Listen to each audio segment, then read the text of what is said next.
अंधकार में काले पानी के साथ चमकता हुआ वो छोटा गड्ढा एक डरावनी पाताल की गहराई है जो उसमें गिरता है, चाहे वो इंसान हो, जानवर हो या भूत।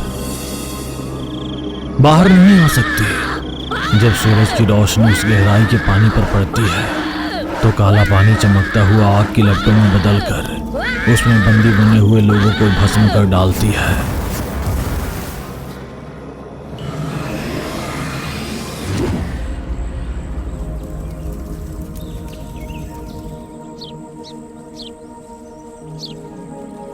भूमि मालकिन, आपके लिए हमारे गांव से खरवस लेकर आया हूँ, खाइए। अरे खरवस कब से नहीं खाया दादा?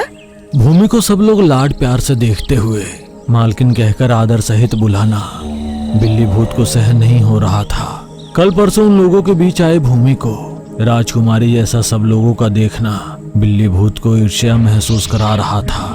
एक दिन, अरे तुम्हें ही बिल्ली भूत, पिछले कुछ समय से बुला रहा हूँ, सुन ही नहीं रही हो। चलो पड़ोस गांव में जाकर शमशान से तांबे के सिक्के ले आते हैं। और एक बार अरे ये वो कहा तो ठीक नहीं होगा। मैं कह रही हूँ सम्मान जरूरी है। कल परसों आए भूमि को राजकुमारी की तरह सम्मान देते हुए बुला रहे हो ना, फिर कोई मुझे क्यों ऐसे नहीं बुलाते? भूमि का तुमसे तुलना, क्या पागल हो गई हो? लोकी को उसकी उम्र को वापस लाने के लिए लोकी का जीवित रहने का मुख्य कारण मैं हूँ। अगर मैं नहीं होती तो भूमि हमेशा बुढ़िया बन के रहती, समझे? इसलिए सभी को मुझे सम्मान देना ही होगा। इसे कोई सम्मान भूत पकड़ लिया होगा। ऐसा नहीं है बिल्ली, तुम्हारे एक के कारण से ही लोकी जीवित है। ऐसा समझना सबसे बड़ी मूर्खता है। ये हमारा परिवार है। परिवार के सदस्यों के बीच प्रेम और स्नेह होना चाहिए, लेकिन तुम आदर और सम्मान क्यों चाहती हो? यदि तुम्हारे पास भी बेताल का मुकुट या पताल का ताज या उससे अधिक ताकतवर कुछ होता तो सब तुम्हें भी सम्मान से बुलाते। तुम जो कह रहे हो वो सच है। मैं अभी जाकर कोई न कोई शक्ति प्राप्त करके आऊंगी, फिर सभी मुझे बिल्ली भूत जी कहकर बुलाएंगे। क्या बात है, दोनों दोस्त कोई रहस्य बांट रहे हो क्या? ऐसा मंत्र वाली काकी के बुलाने पर भी बिल्ली भूत गुस्से से वहां से चली गई। नाटा भूत मंत्र वाली काकी को बिल्ली भूत के गुस्से के बारे में सब कुछ बता देता है। ओ, तो हमारे बिल्ली को सम्मान वाला भूत पकड़ लिया। चलो वो भी देखते हैं। ये कहते हुए वे दोनों वहां से चले गए। पिछवाड़ी के पेड़ पर उल्लू रूप में बैठी कालवर्ण पिशाच इन दोनों की बातें सुनती है। कालवर्ण क्रुधिमा का निर्मित जासूस पिशाच है। किसी को दिखाई दिए बिना उल्लू के रूप में घूमते हुए मंत्र वाली काकी के रहस्य को क्रुधिमा तक पहुंचाना ही इसका काम है। बिल्ली भूत रूठकर मंत्र वाली काकी के पास से गुस्से से निकलकर कोई न कोई शक्ति को प्राप्त करने के लिए निकल पड़ी है। ये बात क्रुधिमा को बताती है। ये हमारे लिए प्रतिशोध लेने का समय है। उस बिल्ली भूत को नष्ट कर देने पर उस मंत्र वाली काकी के आंसू बहेंगे। मैं वेश बदल कर जाकर उस बिल्ली भूत को आकर्षित करूंगी। का गो गोरक गाब्र का प्रा बो बोरक बीकर करा का जा जो जोरक जागरक करा का माँ मृगम मृत्यु मरण कारका। ऐसा मंत्र पढ़ते ही क्रुधिमा एक वृद्ध महिला के रूप में बदल जाती है। उसके सिर पर एक नकली बेताल का ताज चमकता है। ये क्या क्रुधिमा, तुम्हारे सिर पर बेताल का ताज है क्या? ये एक नकली बेताल का ताज है। उस बिल्ली भूत को उलझाना जो है, उस बिल्ली भूत का घमंड ही उसकी बर्बादी का कारण बनेगा। चलो चलते हैं।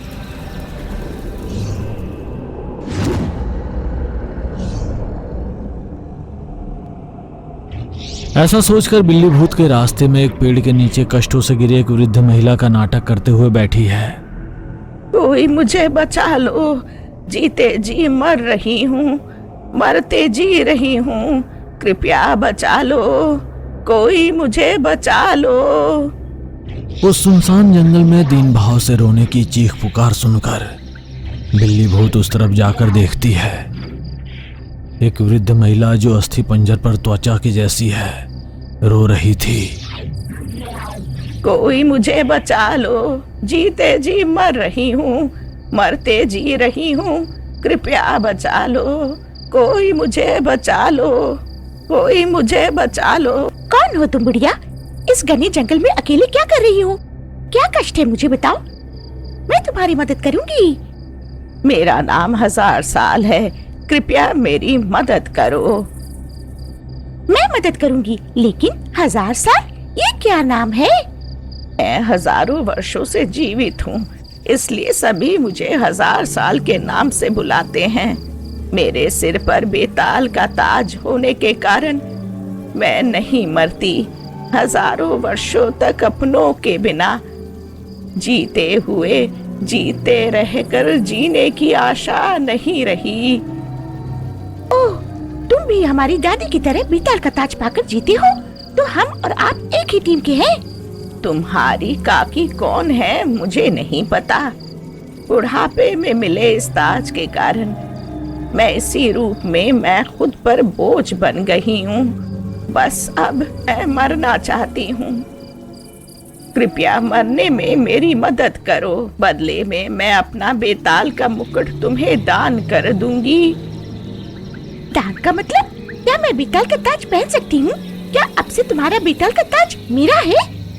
हाँ, मेरे मरने से तुमको मेरा बेताल का ताज मिलेगा, लेकिन तुम भूत हो, इसलिए मेरे सिर से निकाल कर ये बेताल का ताज तुम्हारे सिर पर नहीं रख सकती और भूत के हाथ में बेताल का ताज दान भी नहीं देना चाहिए। तो फिर मैं तुम्हारा बेताल का ताज कैसे अपना बना सकती हूँ बुढ़िया? जब मैं किसी मनुष्य को बेताल का ताज दान में दूंगी, तब वो मनुष्य इस ताज को अपने सिर पर न रखकर सीधे तुम्हें दान देना होगा। तभी तुम इस बेताल के ताज का मालिक बनोगी। ओह, तो अब मुझे एक इंसान की जरूरत है?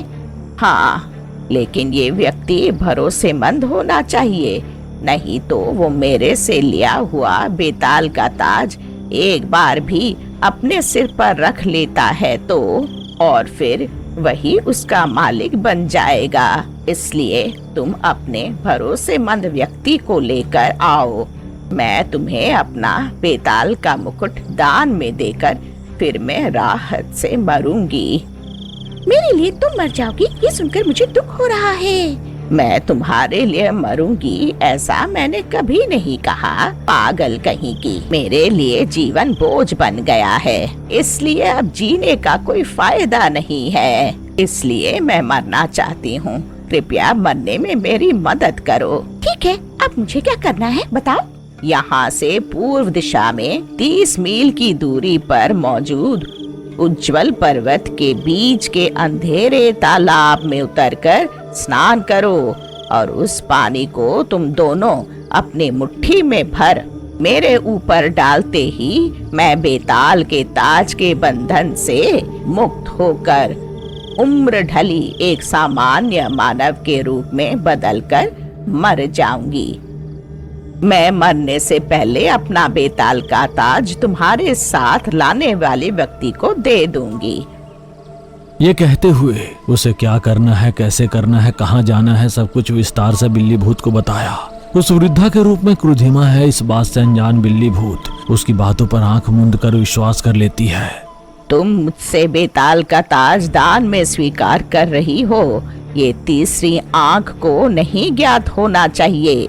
यहाँ तक कि तुम्हारे साथ आने वाले को भी नहीं पता चलना चाहिए। यदि पता चला तो बेताल ताज का विस्फोट हो जाएगा, सावधान। ठीक है, मैं समझ गई। मैं अभी जाकर अपने दोस्त के साथ काला पानी लेकर आती हूँ। ये कहते हुए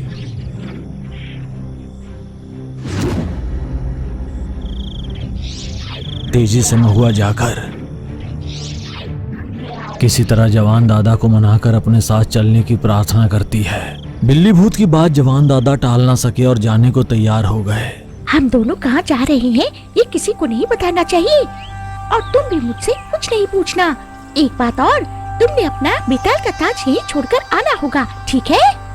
ठीक है, लेकिन मैं मंत्र वाली काकी को बता कर आता हूँ। हम यूँ गए यूँ आए, फिर काकी को बताने की क्या जरूरत है? चलो चलो, ज्यादा समय नहीं है। ये कहते हुए उसने जवान दादा को बहला फुसला लिया। दूर से उन दोनों को किसी रहस्य के बारे में बात करते हुए मंत्र वाली काकी ने देखा। इसी समय भूमि आकर, अरे बिल्ली भूत, तुम कहाँ चली गई हो?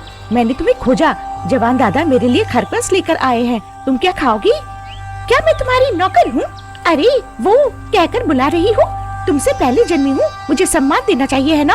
ठीक है, मुझे क्षमा करो बिल्ली भूत जी, पहले कभी तो ऐसा नहीं हुआ। बिल्ली भूत कैसी अजीब व्यवहार कर रही है। इन सबको देखते हुए मंत्र वाली काकी समझ गई कुछ तो होने वाला है। उसने बिल्ली भूत को बुलाया और उसे एक चमकदार फल दिया। ये बेताल का प्रसाद है, बेताल ने कहा इसे केवल तुम्हें देना है। उन शब्दों पर बिल्ली भूत की आंखें खुशी से चमक उठी। मंत्र वाली काकी द्वारा दिए गए फल को उसने निगल लिया और चली गई। बेताल ने सिर्फ बिल्ली भूत को देने के लिए कौन सा फल दिया है सासू जी? ये कोई प्रसाद नहीं है, ये प्राणवल्ली नामक एक दुर्लभ फल है। इसे हजम करना किसी के बस की बात नहीं। इसकी महिमा तुम्हें जल्द ही पता चलेगा। जवान दादा को लेकर उस वृद्ध के बताए उज्जवल पर्वत पर पहुंचने तक आधी रात हो चुकी थी।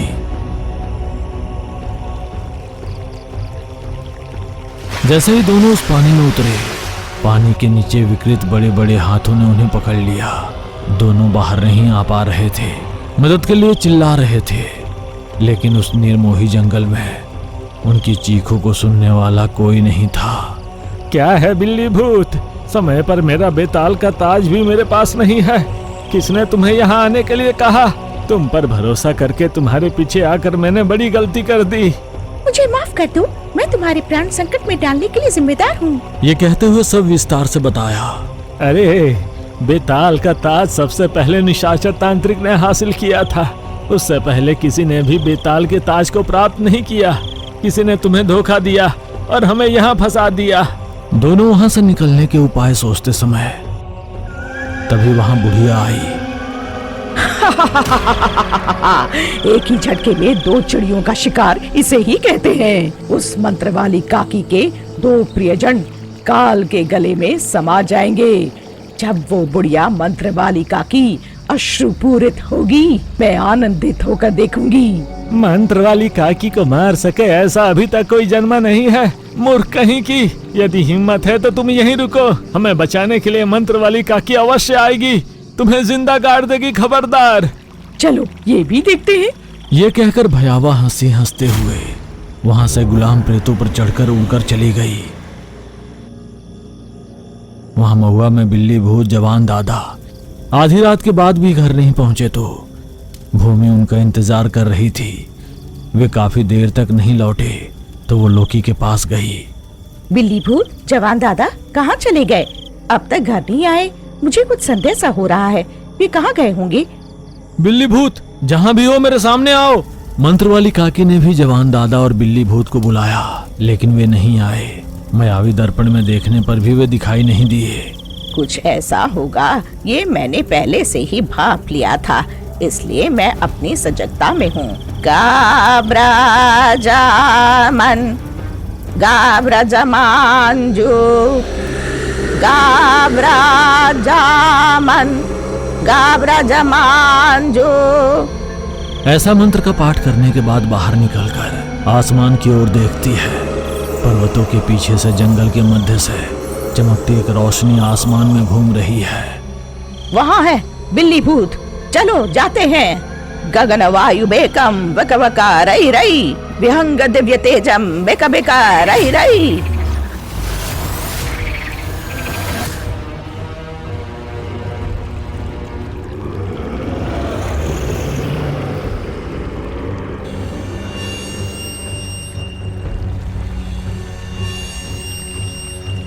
पीछे से सूर्योदय हो रहा होता है। इसी बीच उन हाथों को काटकर वे उन्हें बाहर खींच लेते हैं। आसमान में चमकती हुई फल आकर काकी के हथेली में गिरती है। उसे काकी ने अपनी थैली में डाल लिया। क्या तुम जानते हो इस काले पानी की तालाब को? ये पाताल की गहराई है। इसमें जो भी गिरता है उनके लिए बाहर आना लगभग असंभव है। अगर सूरज की रोशनी इस पानी पर पड़ी होती तो तुम दोनों भस्म हो गए होते। तुम्हारे बारे में चिंता करते हुए भूमि ने मुझे बताया और हम समय पर पहुंच गए। वहां से सभी महुआ पहुंचे। अचानक इस बिल्ली भूत को घमंड क्यों चढ़ गया? मेरी वजह से ये सब हुआ, मेरी वजह से ये सब हुआ कहते हुए बेतुकी बातें कर रही थी, पागल कहीं की। बाप रे, मुझे माफ कर दो, मेरा घमंड उतर चुका है, मेरा गर्व कम हो गया है, सभी मुझे माफ करें। हमारे बिल्ली भूत के घमंड की बात सुनकर मुझे सूर्याताई की कहानी याद आ गई। सूर्याताई, वो कौन है काकी? हमें भी उनकी कहानी सुनाओ ना। बहुत समय पहले सूर्याताई नाम की एक गरीब महिला थी। बचपन से ही गरीबी में पली बढ़ी और बड़ी होने के बाद ससुराल गई। सूर्याताई की दुर्भाग्य के चलते ससुराल के 1 वर्ष में ही उसके पति एक दुर्घटना में अपने नेत्र खो बैठे, जिससे वो अंधा हो गया। काम करने का कोई उपाय नहीं बचा। बारिशें नहीं हुई, इसलिए फसल भी सूख गई और उसकी छोटी सी जमीन भी बेचना पड़ा। सास ससुर और अंधे पति को पालने के लिए कोई उपाय नहीं बचा, इसलिए उसे संपन्न सर्वेश जी के घर नौकर बनकर जाना पड़ा। सर्वेश जी बहुत अच्छे व्यक्ति हैं। वे तनख्वाह के साथ साथ सूर्यताई को अनाज दाल भी देते थे। सर्वेश जी की पत्नी के पुराने कपड़े सूर्यताई का जीवन अच्छे से चल रहा था। एक दिन सूर्यताई अपने घर के पिछवाड़े में कपड़े धोते समय कहीं से कौवा एक बहुमूल्य गहना अपने चोंच में पकड़कर उसके सामने छोड़ दिया और उड़ गया। ये गहना मुझे मिला है, यदि इसे खोने वाले को पता चला तो वे मुझसे ये गहना ले लेंगे, इसलिए इसे कुछ समय तक सबसे छिपाकर और फिर इसे बेच दूंगी। पैसे से मैं एक नारियल का बाग खरीदूंगी, गाय खरीदूंगी, नारियल का व्यापार, दूध का व्यापार करके आने वाले पैसों से बड़ा घर बनवाऊंगी, अच्छे कपड़े खरीदूंगी, शान से जीऊंगी। उस गहने के मिलने के बाद से सूर्यताई अक्सर सपने देखने लगी। अरे सूर्यताई, मछली और मुर्गी की कर्री बच गई है, जब तुम जाओ साथ लेकर जाना, तुम्हारे बच्चे भर पेट खाएंगे। नहीं, मेरे बच्चों को बचे हुए खाने को खाने का क्या पड़ी है, मेरा नाम सूर्यताई है, अब से मुझे अरे वो कहकर मत बुलाइए। ये कहते हुए वो वहाँ से गुस्से से चली गई। पहले कभी ऐसा नहीं होने के कारण सर्वेश जी चकित होकर देखते रह गए। समय बीतने के साथ साथ सूर्यताई का व्यवहार सर्वेश को पसंद नहीं आया और उन्होंने उससे काम से निकाल दिया। गया तो गया बेकार की नौकरी, आज ही शहर जाकर मैं अपना गहना बेच दूंगी, फिर उन पैसे से व्यापार करके शान से जीकर फिर मैं दिखाऊंगी कि सूर्यताई क्या है। ऐसा सोचकर वो शहर पहुंचकर गहना बेचने लगी, लेकिन वो गहना नकली था, उसका एक दमड़ी भी नहीं मिलेगा। ये जानकर सूर्यताई का सिर चकरा गया। गहना देखकर घमंड उसके सिर चढ़ गया। अपना और अपने परिवार का पोषण करने वाले मालिक को भला बुरा कहने पर पछतावा हुआ। सर्वेश जी के पैर पकड़कर अपने साथ होने वाली सारी बातें बताई और क्षमा मांगने लगी, लेकिन तब तक सर्वेश जी के घर एक और नौकर काम पर लाई गई थी, इसलिए सूर्यताई ने उस घर में हमेशा के लिए नौकरी खो दी। सूर्यताई की स्थिति ऐसा हो गया जैसे तवे से निकलकर चूल्हा में गिरा हो। इसलिए हमारे बड़े हमेशा कहते रहते हैं कि घमंड और अहंकार के सिर चढ़ जाने पर पतन की शुरुआत होती है। फिर भी बिल्ली भूत, एक बात समझ लो, बेताल का ताज एक जिम्मेदारी है, कोई हक नहीं। अगर आप बिल्ली भूत की जगह होते तो क्या आप रिधिमा से बेताल का ताज लेते?